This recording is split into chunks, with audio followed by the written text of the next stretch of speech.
Bonjour à tous et bienvenue à Catch Club. On se retrouve pour les résultats de Raw du 29 janvier 2024, juste après le Royal Rumble. On est en pleine saison de WrestleMania, mais malheureusement, c'est également la saison des blessures, car hier soir, quelques heures avant Raw, nous avons plusieurs médias américains qui nous ont informé que malheureusement CM Punk se serait blessé pendant le Royal Rumble match et il aurait subi une déchirure du triceps qui nécessiterait une opération. Donc forcément on attendait tous plus de détails et justement hier soir Raw démarre avec l'entrée de CM Punk qui va nous parler de sa blessure. Et petite précision, hier soir le show a également démarré avec Pat McAfee qui fait son entrée et qui rejoint Michael Cole à la table des commentateurs car dorénavant Pat McAfee sera au commentaire de Raw chaque semaine avec Michael Cole. Et donc on retrouve CM Punk sur le ring et pour info directement on voit qu'il est blessé car il a le bras en écharpe et il nous précise que samedi soir il a tout donné mais il est passé à côté et au final il félicite Cody Rhodes puis il confirme qu'il souffre bien d'une déchirure du triceps au bras droit et il nous explique qu'à la base il voulait tout de même persévérer et essayer de catcher lors de Elimination Chamber puis main eventer WrestleMania. Mais CM Punk nous explique qu'au final ce ne sera pas jouable, ce n'est pas faisable et peut-être qu'au final il n'accomplira jamais son rêve de main eventer WrestleMania. Mais CM Punk nous dit qu'il ne souhaite pas qu'on ait de la peine pour lui, car là il se compare à d'autres personnes qu'il connaît, notamment quelqu'un qui a le cancer, mais qui ne se plaint jamais, qui a toujours le sourire. Et CM Punk dit que ça c'est un fighter, ça c'est un combattant.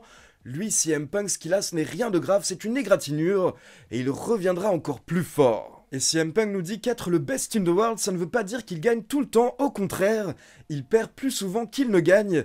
Et là, il mentionne sa carrière à l'UFC pour démontrer justement qu'il perd souvent. Donc c'était marrant, il s'est un petit peu moqué de sa carrière à l'UFC. Mais justement, par rapport à l'UFC, CM Punk explique qu'il avait un rêve, et là, il a eu une opportunité, on lui a proposé un match. Et du coup, il a dit oui, parce que justement, ça lui faisait peur comme jamais, c'était un énorme défi. Et donc CM Punk termine en confirmant que WrestleMania, ce ne sera pas cette année pour lui, mais il nous dit, vous savez, il y a toujours l'année prochaine. Et donc là, CM Punk nous dit qu'il va tout donner pour pouvoir main eventer WrestleMania l'année prochaine, mais il se fait couper par l'entrée de Drew McIntyre. McIntyre monte sur le ring et il dit que depuis que CM Punk est de retour, McIntyre a dit des choses horribles sur lui, mais c'est parce qu'à l'époque, lors de leur premier run, CM Punk a tout simplement été terrible avec lui. Et McIntyre dit également qu'il comprend ce qu'est en train de vivre CM Punk, car McIntyre s'est fait voler ses rêves, tout comme CM Punk est en train de se faire voler son rêve.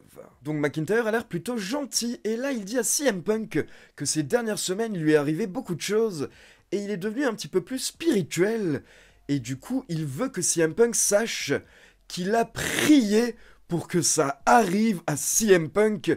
Il a prié pour que CM Punk se blesse et c'est enfin arrivé. Et perso, j'ai trouvé ça génial la manière dont McIntyre était détestable à ce moment-là.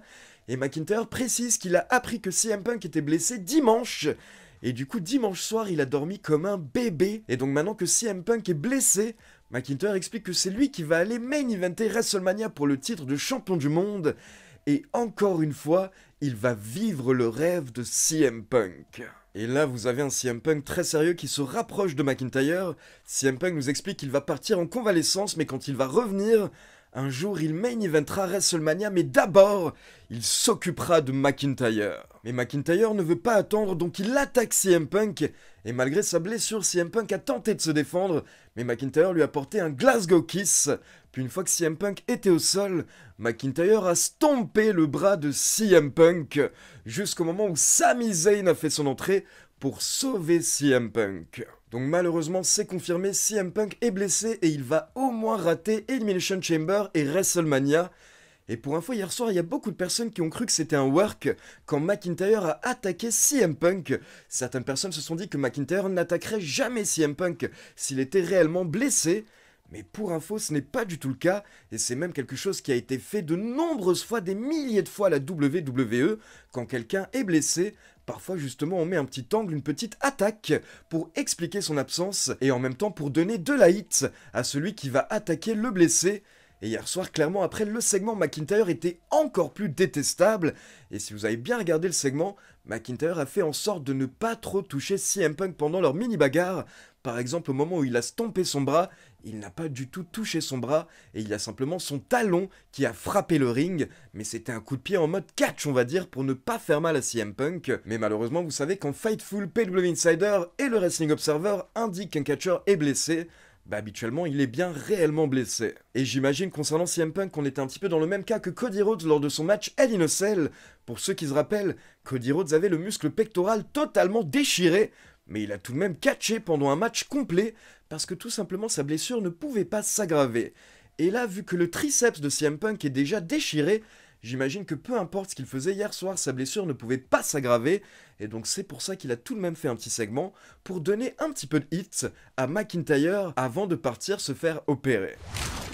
Ensuite, on passe en coulisses, on retrouve les membres de Judgment Day et on a Rhea Ripley qui explique que lors du Royal Rumble, ils n'ont pas envoyé le bon message, ils ont échoué. Donc ce soir, ils doivent rappeler à tout le monde que Judgment Day dominera. Et là, vous avez Damien Priest et Finn Balor qui nous expliquent qu'ils vont montrer à quel point ils sont vicieux ce soir contre DIY. Donc on enchaîne directement avec le match et on peut dire que hier soir, Judgment Day ont accompli leur mission car ils ont remporté le match avec un combo Razor's Edge coup de grâce sur Tommaso Ciampa en environ 13 minutes. Et après le match, les membres de Judgment Day montent sur le ring et là vous avez Damien Priest qui nous dit que suite au Royal Rumble, il doit parler à quelqu'un, il doit s'excuser. Donc il demande à R-Truth de faire son entrée. Et là, vous avez R-Truth qui vient mais qui est un petit peu étonné. Il a limite peur de monter sur le ring. Mais au final, il monte sur le ring car Damien Priest lui assure qu'il ne va pas l'attaquer. Et là, Damien Priest s'excuse pour avoir attaqué et éliminé R-Truth lors du Royal Rumble match. Mais il explique qu'il était encore énervé par rapport à ce qui s'était passé lors de Raw. Mais au final, c'est oublié.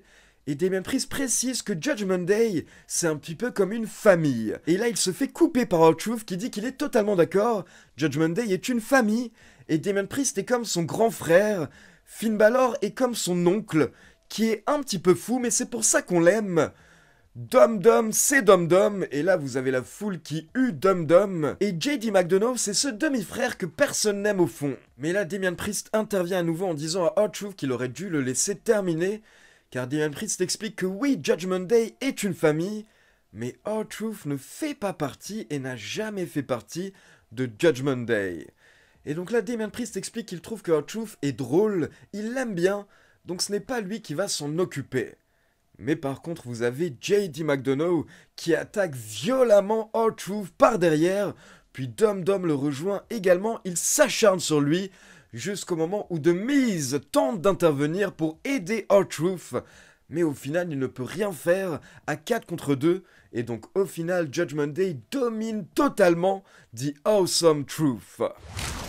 Ensuite on a Zoey Stark et Shayna Baszler qui ont battu Piper Niven et Chelsea Green en environ 2 minutes, puis derrière on a le vainqueur du Royal Rumble 2024, Cody Rhodes qui fait son entrée. Et donc je rappelle que après sa victoire au Royal Rumble, Cody Rhodes a pointé vers Roman Reigns et il a confirmé lors de la conférence de presse après le show qu'il veut affronter Roman Reigns à WrestleMania 40. Donc Cody Rhodes arrive à Raw et il nous dit qu'il est là pour officialiser son match à WrestleMania, mais avant de pouvoir le faire, Cody Rhodes est interrompu par le champion World Heavyweight, Seth Rollins. Rollins monte sur le ring et il avoue que Cody Rhodes et lui n'ont pas toujours été sur la même longueur d'onde, mais il pense que ces derniers mois, ils ont développé une sorte de respect mutuel. Donc Seth Rollins félicite Cody Rhodes sur sa victoire au Royal Rumble. Mais là, Rollins devient méga sérieux et il dit à Cody Rhodes que selon Rollins, Cody ferait une erreur s'il choisit d'affronter Roman Reigns à WrestleMania. Et donc Seth Rollins dit à Cody Rhodes qu'il devrait plutôt l'affronter lui à WrestleMania 40 pour le titre World Heavyweight. Et là, pour info, directement, vous avez la foule qui scande No! No! Donc la foule n'était pas du tout de l'avis de Rollins. Mais Rollins explique que la vérité, c'est que dorénavant, ce n'est plus Roman Reigns le patron, ce n'est plus Roman Reigns de Guy, mais le patron, la référence, c'est Seth Rollins, et le titre à avoir, le titre le plus important, c'est son titre, c'est le titre World Heavyweight. Rollins demande à Cody Rhodes s'il se rappelle pourquoi est-ce que la fédération a créé ce titre. C'est parce que les catcheurs en coulisses en avaient marre que Roman Reigns soit présent seulement une fois par semaine, puis une fois toutes les 2 semaines, puis une fois par mois, puis une fois tous les 6 mois. Rollins dit à Cody Rhodes que ce titre, c'est notre titre, et il faut arrêter de prétendre que Roman Reigns c'est le meilleur, que Roman Reigns est un dieu, etc., car on n'a plus besoin de lui. Donc Seth Rollins demande simplement à Cody Rhodes s'il veut le championnat Hollywood, s'il veut le championnat Hulk Hogan, le championnat des fraudes, ou s'il veut plutôt le championnat Dusty Rhodes, le championnat des bosseurs, le titre des travailleurs, ceux qui se battent pour la fédération. Et Rollins dit qu'il sait quel titre Dusty Rhodes aurait choisi, mais Rollins dit qu'il n'a pas besoin d'une réponse tout de suite, il laisse le temps à Cody Rhodes de réfléchir, mais il pointe vers le cœur de Cody, et il demande ce que Cody Rhodes a à l'intérieur. Et là, Cody répond simplement en disant à Seth Rollins qu'il a un respect incroyable pour lui. Mais honnêtement, c'est la dernière chose à laquelle il pensait ce matin quand il s'est réveillé, mais malgré tout, il va y réfléchir. Donc attention, potentiel retournement de situation, car comme je vous l'ai dit samedi soir, Cody Rhodes avait précisé qu'il veut affronter Roman Reigns à WrestleMania 40. Et ça fait même 2 ans que Cody Rhodes nous explique que la seule ceinture qu'il souhaite, la seule ceinture avec laquelle il peut vraiment finish the story, c'est le titre Undisputed, car c'est cette ceinture que son père avait failli gagner à l'époque. Mais au final, apparemment, la WWE veut nous faire un petit peu douter. Et à côté de ça, c'est également possible qu'en fait la fédération doive changer ses plans à cause de la blessure de CM Punk. Donc peut-être qu'à cause de la blessure de CM Punk, la WWE va choisir de mettre Cody Rhodes contre Seth Rollins à WrestleMania, et du coup Roman Reigns serait libre d'affronter quelqu'un d'autre. Je sais à qui vous pensez. Et du coup, n'hésitez pas à me dire dans les commentaires, est-ce que vous préférez un Cody Rhodes contre Roman Reigns pour le titre Undisputed à WrestleMania, ou un Cody Rhodes contre Seth Rollins pour le titre World Heavyweight. Ensuite, on a Jey Uso qui a battu Big Bronson Reed dans un bon match de 10 minutes avec son Uso Splash. Puis on passe en coulisses dans le bureau de Adam Pearce qui est avec Andrade. Et là, ils sont rejoints par Nick Aldis. Mais Adam Pearce annonce à Nick Aldis qu'Andrade vient de signer un contrat pour rejoindre officiellement le roster de Raw. Donc Nick Aldis est un petit peu dégoûté, mais là d'un coup son téléphone sonne et il dit qu'il doit partir car Bron Breakker l'appelle. Donc attention, petit teasing d'une montée potentielle de Bron Breakker également dans le roster principal du côté de SmackDown, et perso, j'attends que ça. Ensuite, on a eu des petites promos de Kofi Kingston et Gunther, donc on enchaîne directement avec le match pour le titre intercontinental. On a eu un excellent match d'environ 15 minutes où Kofi Kingston a tout donné, mais à la fin, Gunther s'est énervé, il a powerbombé Kofi Kingston pour la victoire. Et après le match, on a Xavier Woods qui est venu voir comment allait Kofi Kingston. Mais là, vous avez le reste d'Imperium, Ludwig Kaiser et Giovanni Vinci qui ont attaqué Xavier Woods et Kofi Kingston sous les yeux de Gunther qui était très fier. Puis on enchaîne avec les nouvelles championnes par équipe, car pour info, pour ceux qui ont raté SmackDown, Asuka et Kairi Sane, les Kabuki Warriors, ont battu Kayden Carter et Katana Chance afin de remporter les titres par équipe. Et donc hier soir, elles ont battu également Tegan Nox et Natalya. Et ensuite, après le match, on a le droit à une interview de Bayley avec Damage Control. Donc Bayley monte sur le ring, elle pointe vers le logo de WrestleMania, puis elle dit aux fans de prendre une photo, car ce n'est jamais arrivé d'avoir les championnes par équipe, la championne de SmackDown et la vainqueur du Royal Rumble en même temps dans le même ring. Et Bayley dit que tout ça c'est grâce à elle, et à l'époque tout le monde lui avait dit que Damage Control serait un flop, mais elle n'avait pas écouté car elle n'écoute pas la négativité. Bayley se concentre sur elle et sur ses projets, et au final ça l'a mené à remporter le Royal Rumble et battre le record de longévité, car pour rappel, Bayley est restée dans le Rumble match 63 minutes et 3 secondes. Donc Bayley nous dit qu'elle est fière parce qu'elle a battu le record de Rhea Ripley. Et justement, la championne de Raw fait son entrée, elle vient confronter Bayley, et elle explique que la seule raison pour laquelle Bayley a battu son record, c'est parce que Rhea Ripley n'était pas dans le match. Donc là, c'est tendu entre les deux, et on sait que bien entendu, Bayley veut affronter Rhea Ripley à WrestleMania. En tout cas, à la base, c'est ce qu'elle avait indiqué, qu'elle choisirait Rhea Ripley. Donc là, on pense qu'elle va l'annoncer, mais d'un coup, Nia Jax intervient et elle attaque violemment la championne de Raw, et elle s'acharne sur Rhea Ripley. Donc Nia Jax détruit totalement Rhea Ripley avec notamment 3 descentes de la cuisse et son finisher, puis elle se dirige vers Bayley, elle la bloque dans un coin, et là, elle lui met un énorme coup de pression, et elle dit à Bayley qu'elle peut choisir Io Sky ou n'importe qui d'autre, mais elle ne doit pas choisir Rhea Ripley pour WrestleMania, car Rhea Ripley ne pourra même pas se rendre à WrestleMania. Et là, comme vous pouvez l'imaginer, Bayley est morte de peur, donc elle prend le micro et elle dit simplement qu'elle va annoncer sa décision officielle vendredi lors de SmackDown. Mais du coup, comme vous l'avez compris, elle ne peut pas choisir Rhea Ripley, donc ça semble clairement nous mener tout droit vers un Bayley contre Io Sky à WrestleMania 40. Et donc on passe au main event avec Drew McIntyre contre Sami Zayn. On a eu un très bon match d'environ 15 minutes et vers la fin, Sami Zayn est en train de dominer, donc il veut porter son Helluva Kick.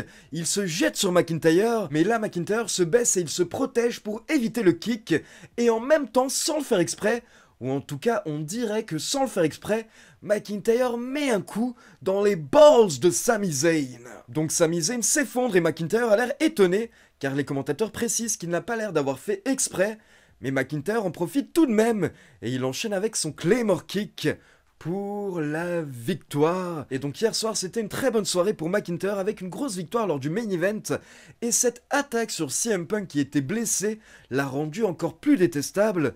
Donc actuellement le heel turn de McIntyre est en train de lui faire beaucoup de bien et c'est en train de vraiment bien marcher, donc j'espère qu'il aura une belle place, un beau match à WrestleMania 40 cette année. Donc voilà, c'est tout pour Résultats de Raw et maintenant comme d'habitude c'est à vous. N'hésitez pas à me laisser vos avis dans les commentaires et comme d'habitude, n'oubliez pas de liker la vidéo, de vous abonner à la chaîne et de cliquer sur la petite cloche pour être informé de la sortie des prochaines vidéos. Ciao tout le monde!